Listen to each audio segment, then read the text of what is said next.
Good day, everyone. How are you? Welcome to my YouTube channel. I'm so glad to see you, and welcome to my YouTube channel once again. And for those joining us for the first time, you're on the right channel at the right time in the right place. On this channel, we talk about business in the kingdom perspective, and today's episode will be a build up on the last episode we did on building a purposeful business. So if you've not checked that video out, you might want to go check it out, or maybe after this video, you might want to look it because this episode will be a build up of what we started last time. We talked about purpose and how we can do business that is in line with your calling. And the question that arose after that episode is okay, after you discover your purpose, what next? What next? And today we're going to be answering those questions of what next after your purpose. And also in the last episode, I dropped a link into a video of my pastor, the Reverend Biodun Fatoyinbo, where he discussed deeply about purpose. So you might want to also go check that video out. It will bless you. It will bless you. So number one thing I want you to know: purpose is useless without a plan. Purpose is useless without a plan. Purpose is useless without a plan. So getting this right, for every towerly building that you have, so that's like a picture of that purpose business, that business that you envision that you want to build. There's a towerly cost required, and it starts with planning. Start with planning. And this is what I want us to. So we have the purpose, move to planning, and after planning, you put to programming. This is setting goals and meeting it. After again, you done and finish, you go again back to purpose, planning, programming, purpose, planning, programming. You start over again, and you keep moving up. Something struck me in the Bible, and it's I noticed everybody that God ever used to strike their generation in the Bible time. Nobody picked that was that did not prepare for it, that did not plan for it. There's God's part, there's your part. There's God's part, there's your part. If God has prepared what I have not seen, what I have not heard, what have not come into the mind of any man, why do you think it will not prepare you for that thing? You think you can just walk into it and it's not possible. You have a part to play. You have to make plan. You want to look at David, you want to look at Joseph, you want to look at Daniel, just name it. All these people, God took his time to, they took their time to plan. God took them to process to plan, to prepare for where God is taking them. It's more easier when because definitely the shoe that God is giving you will definitely be bigger than your size. So you want to prepare for it. You can't just walk into it and it will fit you. It will be bigger. God will even say that he has not called the perfect and he perfect the call. So there's an anchor scripture that we're going to look into in this episode, which is Ecclesiastes 9:11. It was written by the wisest man that I've ever lived, the richest man that I've ever lived. And no, I believe he wrote Ecclesiastes when he's already old and he's having some reflection about how a repentant sermon. You might want to take your time and go through the whole of Ecclesiastes. And he said, I returned and saw under heaven, under sun, that the race is not to the swift, nor the battle to the strong, nor bread to the wise, nor riches to men of understanding, nor favor to men of skill, but time and chance happen to them all. Time and chance happen to them all. Abraham Lincoln said, I will prepare. Maybe one day my time will come. I will prepare. Maybe one day my time will come. Preparation is something that we can't joke with. We have spent a lot of time building bridge for Pharaoh. So quite a number of people they get to know their purpose in their late 20, many in their 30, many Bible says redeeming the time. Because for every vision on earth, there's a time for it. So you can't afford to waste time, and you can't just go into it unprepared. Like I spoke during the last episode we did on purpose was, what do you do between the time of waiting to know your purpose and when you know it? You prepare. You do what waiters do. What do waiters do? They serve. Just keep serving because there's profit in all labor. There's profit in all labor. And the Bible, there's a key principle. Bible talks a lot about business, and if you want to get the best business guide on how to run your business successfully, you have to get to love your Bible. There are kingdom principles there that are worked generation to generation. And there's something about kingdom principle. Once you catch it, it can work anywhere. It can even work in the hand of anybody, be it a Christian or not a Christian. Once you follow the principle, it will work. If you throw a stone up in Nigeria, it will come down. Gravity. Go to United Kingdom, throw the same stone up, it will come down because there's a principle behind it that it can never be devoured. You understand? So the Bible said, showeth me a man that is diligent in his skill shall stand before king and not mere men. Showeth me a man that is diligent in his skill shall stand before king and not mere men. Planning is critical. There's this popular saying in the world that if you fail to plan, you're planning to fail. If you fail to plan, you're planning to fail. So some don't make plans. Some make plan, but they make surface plans. So they don't plan to finish. So they just plan to show up and plan to. So they don't really plan to get the best out of it. They just plan to okay. You see, if you don't get it, just go to a lot of people's profile and you see they start a new course, they put it online, and just to show the paparazzi, yeah, congratulations, congratulations. And nobody, they don't finish the course. The statistics online, how you see more than 80% of people that started online course don't finish it. That's just on the lighter one, but quite a number of people don't plan to finish. They do surface plannings, and I want to describe what is planning. Planning is the design of a step by step approach to accomplish a set goal.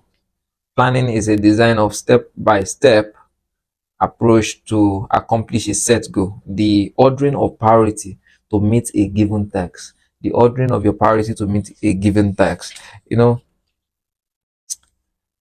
and meet a poor man. He will tell you that success is a luck. Success is never luck.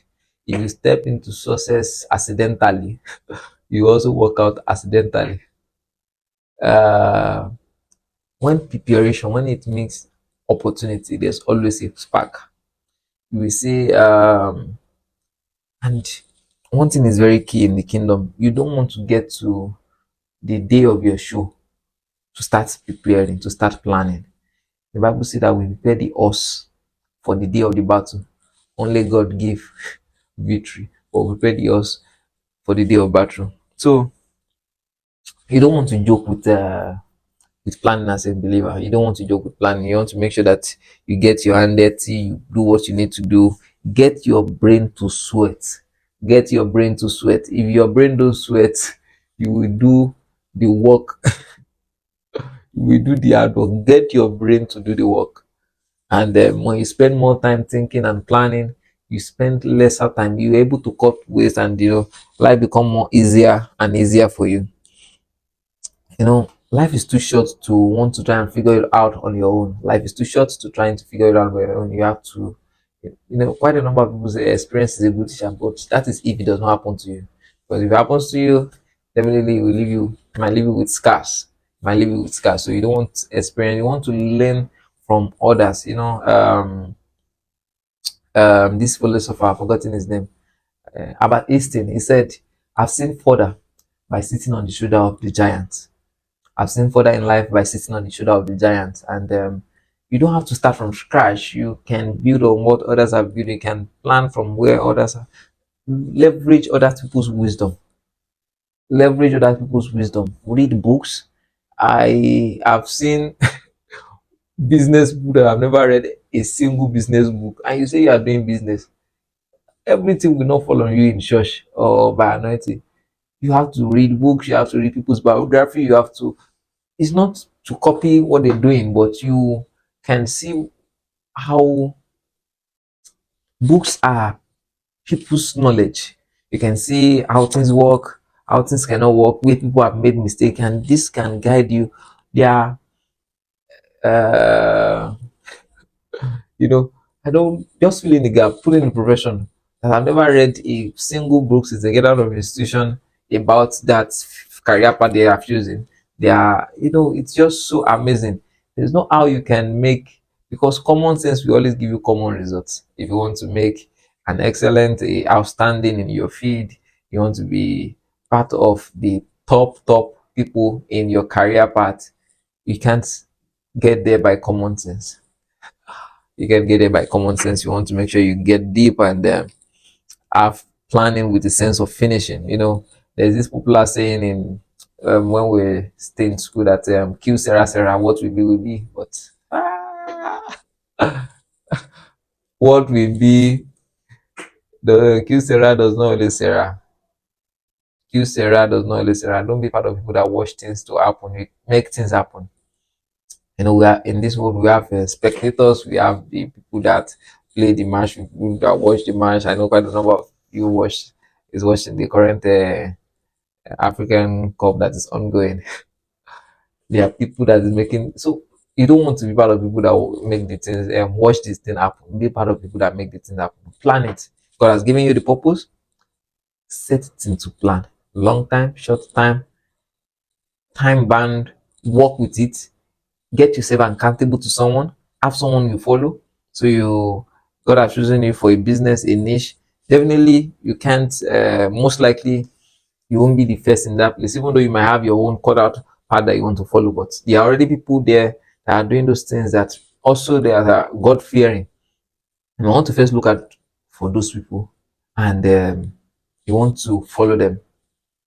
When I mean followership, mentorship is not for sponsoring, because people used to mistake mentorship for sponsoring. When you meet people to mentor you or to guide you on your career path, on your business path, it's not for sponsoring. You shut down many doors when you go to people being needy.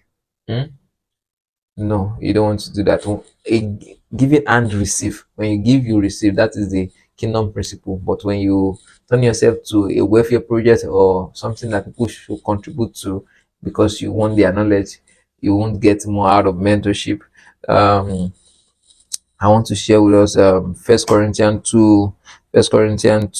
First Corinthians 2:8. No eye have seen it, no ear have heard it, what God has prepared for those who love Him. So if you've planned it out, you want to make sure that you also what put God first in the planning. You understand? You want to make sure that you put God first in the planning. He said, which none of the ruler of this age knew, for had they know, they would not have crucified the Lord of glory. But as it is written, I have not seen it, nor ear heard it, nor has entered into the heart of man the thing God has prepared for those who love Him. The thing God has prepared for those who love Him. So, like I've said earlier, God has prepared what I have not seen for you, has prepared what ear have not heard, has prepared what has not entered into the heart of any man for you. You can't think you can walk into that kind of preparation without preparing, without planning. This planning is very critical. You know, planning is part of the thing that it cut waste. You want to make sure that you do your research. You dig deeply. You see people that have passed through that route before and check how they were able to achieve that landmark they were able to achieve. Every generation must be an improvement of the other. None, but you must first get where they are, know what they know, and you can leverage that to what step up to what God has prepared for you. You have to make sure you plan globally. You don't limit yourself. I see quite a number of people um, start from where you are, but don't let your environment limit you. Don't let your environment put your brand to the ground. You understand? Don't limit your thinking. Don't limit your planning because of the limitation around you. Because if you have So there's this scenario that we used to explain that if you are a son of bigot, for example, and you get stopped by the police on you get harassed on the street by the police, the first thing you probably want to do is to put a call to your father because you know you have a powerful father, a strong father. That is also the same thing we have in the kingdom. We have a king of kings, the man that is powerful than every powerful man on earth. Everything is possible for those who love him. So you don't want to limit yourself. You can start small, but let your thinking be global. You can start small, but let your thinking be global. Don't limit yourself at all, at all. Don't limit yourself at all, at all. Let your thinking be global. And also, when you plan, um, there's how the world system plan, but in kingdom it's different. So you don't just do the statistic SWOT analysis, your strength, your weakness, your opportunity. Good, you're gonna do that, but also you're gonna put the extra, which is the main. You want to make sure you also pray like it, because mankind is spiritual. People you're competing with in the market, you think they are playing fairly. They are not playing fairly. Many of them have baba that they go to every month to sacrifice something to. They have people, they have things they are using. You don't want to go into that kind of atmosphere with your physical energy and think you can get things out of it. No, it won't happen. You want to pray like it. You want to also plan your spiritual life also. You understand? So when you have the vision, you have the purpose, you've written it down, because the Bible says write it down, let it clear, so that whosoever reads shall run with it. Then you already draw your plan, break it down into long time. What are the one that you can achieve in short time? Put time band to track yourself, because it's limit is when you set goals and there's no timing according to it. It's just as if they are playing football and there's no ending time. The old why football is enjoyable is you have a allocated slot of time, and whatever you want to do with it must be within those time. After your 45 minutes and the referee blow, if you went and scored the good by after then, nobody counts it. That's the beauty of the football. Also in game of life, the vision is for an opponent time. You have to set good that you have to keep yourself on track. You have to have a rollout of your 5 years plan. You know, most of the time I engage with young people and I try to engage, okay, for the next 5 years, where do you see yourself? And you know, quite a number of them I'm not really figured out. You just want to live life how it comes, but you can do that. You can do that. Life is more precious than to just live it how it comes. You have to plan yourself. Success don't just happen. People, everybody, every successful people that you see that is making something great out of your life didn't happen by mistake. They plan it. They plan it. Anybody that jump into success mistakenly, most of them fizzle out. That's why you see people, most people that win lottery, most people that win lottery, they go broke after like 2 years. The statistic is clear, because they never planned to be wealthy. They were just wealthy by mistake. And definitely they will also go out of it by mistake. So you want to make sure you have a structured plan. You can't readers are leaders. You know, that word has been so commonized and it does not really have effect to us. We don't really see, we just they have been saying it all this while. But believe me, any successful person you see in any field is never by mistake. They are people that are very, very what deliberate about feeding their brain. Bible said that my people are destroyed because they lack wisdom.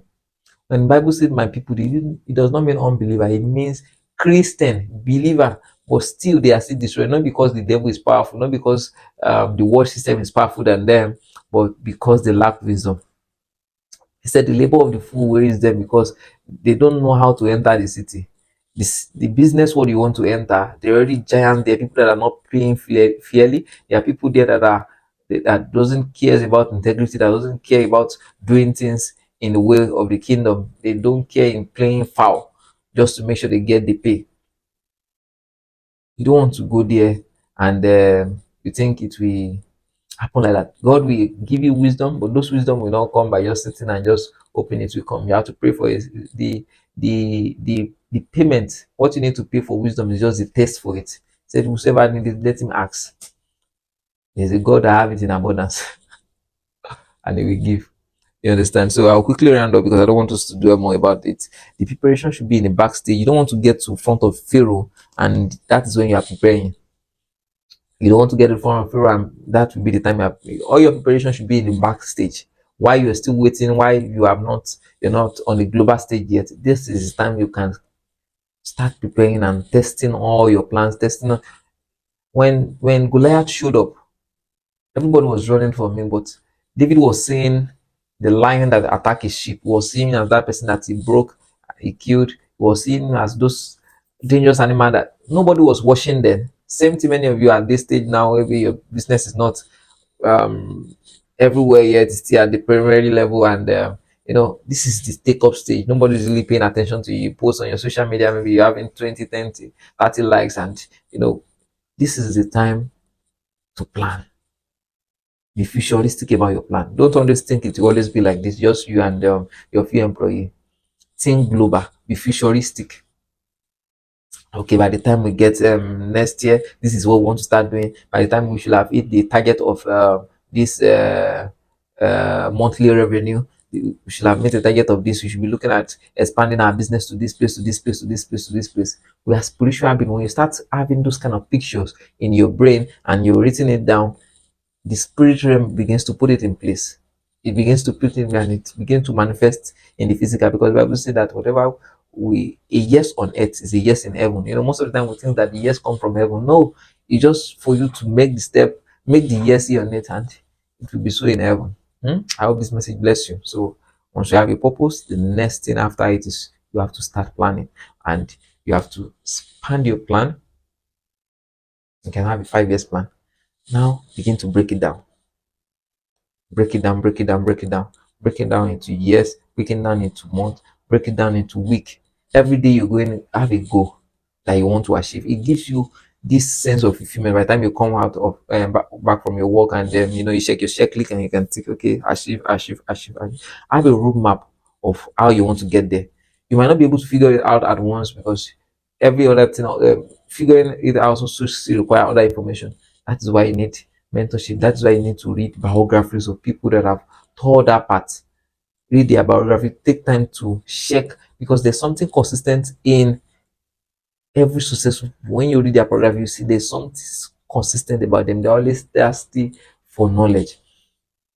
I was reading biography of Steve Jobs. I was reading that of Jack Bezos, and I was so amazed how young people at small age will have that level of self-awareness of what they want for their life, and they will go after it. Even someone who, at the extent of dropping out of school and just following that dream. Bill Gates, how he left Harvard and just pursue his software dream. It's never by mistake. This was strategic. His mother had to call him, and they were saying they paid a lot of money in advert, and he didn't go between the set time that he should forfeit it, that they are not going to pay for it. He said he will afford it when if he wants to go back, because there's a plan. So don't live your life based on common sense. Don't watch things happen. Be part of those people that make things happen. Hmm? Stay blessed. If this video have blessed you, do the YouTube thing, like, comment, share. That's the best you can do so that we can keep growing and keep reaching out to more people. Thank you very much, and God bless. Stay tuned till next video. Bye bye.